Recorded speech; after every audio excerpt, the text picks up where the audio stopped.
Aksi balasan warga Palestina di Israel bersiap gelar pawai bendera Palestina.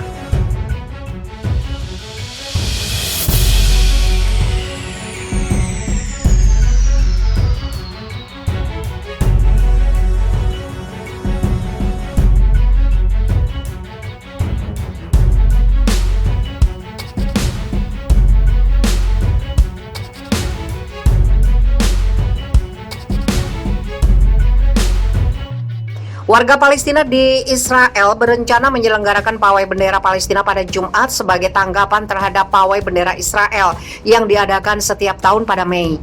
Kantor berita Safa melaporkan koordinator gerakan Kifah, Muaz Bayatseh, mengatakan pawai akan diluncurkan pada pukul 3 sore di UMM Al-Fam.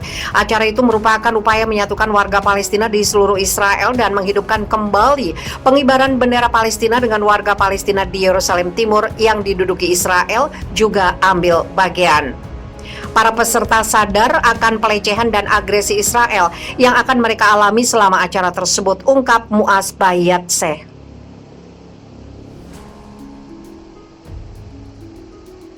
Diharapkan acara ini akan menjadi agenda tahunan. Salah satu penyelenggara mengatakan kepada Safa, Israel telah melarang bendera Palestina di Lod, Ramlah, Haifa, dan Yafa, tetapi kami berjanji mengibarkannya dalam jumlah besar di kota-kota ini. Pada 2018, seorang anggota parlemen Israel menyarankan rancangan undang-undang untuk menghukum siapapun yang mengibarkan bendera Palestina di Israel setelah dikibarkan di pusat kota Tel Aviv selama demonstrasi menentang Undang-Undang Negara Bangsa yang menyatakan Israel bukan milik semua warganya, tetapi hanya milik negara bangsa orang-orang Yahudi. Penindasan Israel terhadap warga Palestina berlanjut tanpa ada sanksi nyata untuk rezim Zionis itu. Komunitas internasional sejauh ini hanya bisa mengecam berbagai aksi ilegal Israel di tanah Palestina.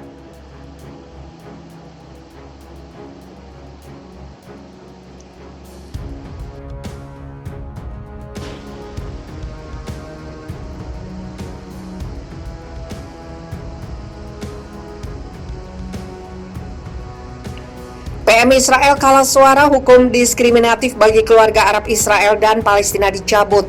Larangan bagi warga Arab di Israel untuk memberi tawaran kewarganegaraan atau bahkan izin tinggal kepada pasangan mereka yang berasal dari tepi barat dan jalur Gaza kini berakhir.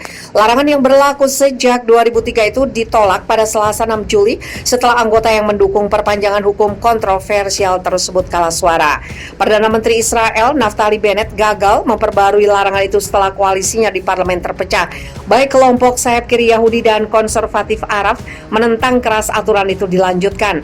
Pemungutan suara Selasa pagi 6 Juli membelah parlemen Israel menjadi dua, 59 suara setuju, 59 lainnya menolak.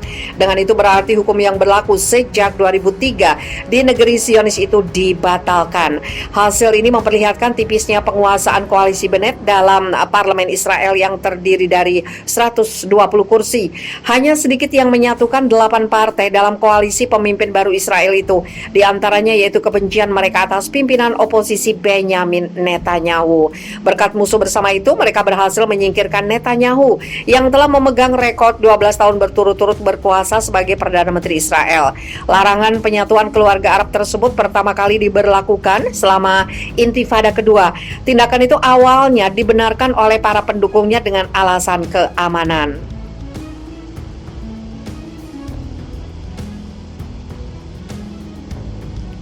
Tetapi para kritikus mencemooh aturan ini sebagai tindakan diskriminatif yang menargetkan minoritas Arab Israel.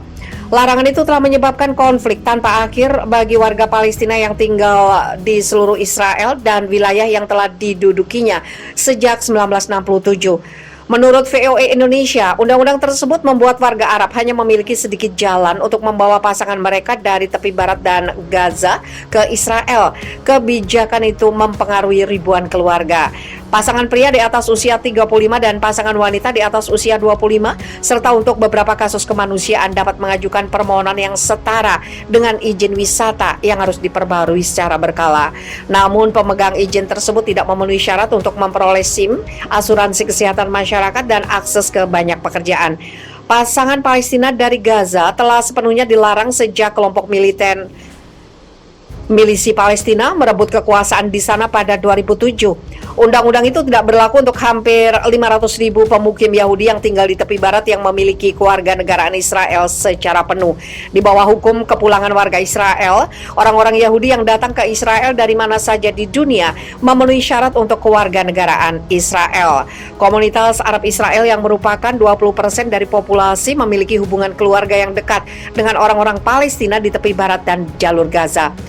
Para warga Arab ini memandang undang-undang itu sebagai salah satu dari beberapa bentuk diskriminasi yang mereka hadapi di negara yang secara hukum mendefinisikan dirinya sebagai negara bangsa Yahudi.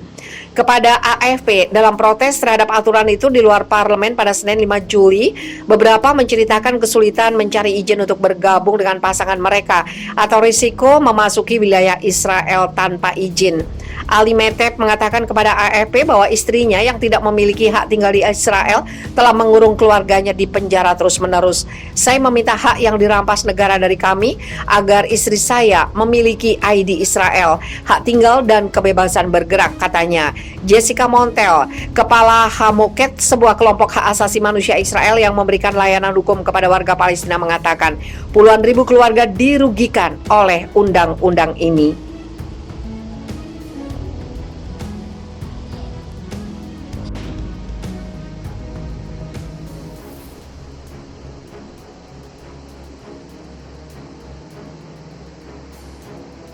Militer Amerika Serikat tembak jatuh drone peledak di atas kedutaan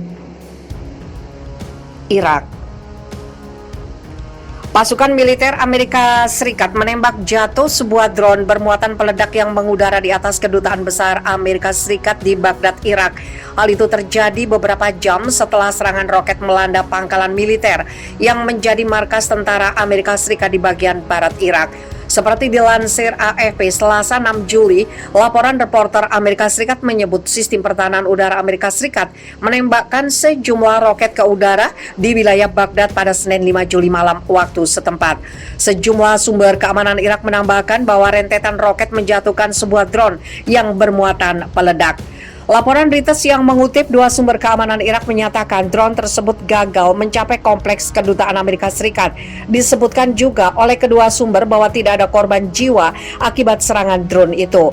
Belum diketahui secara jelas pihak atau kelompok yang bertanggung jawab atas serangan drone itu. Sejak awal tahun ini sedikitnya 47 serangan tercatat menargetkan kepentingan Amerika Serikat di wilayah Irak.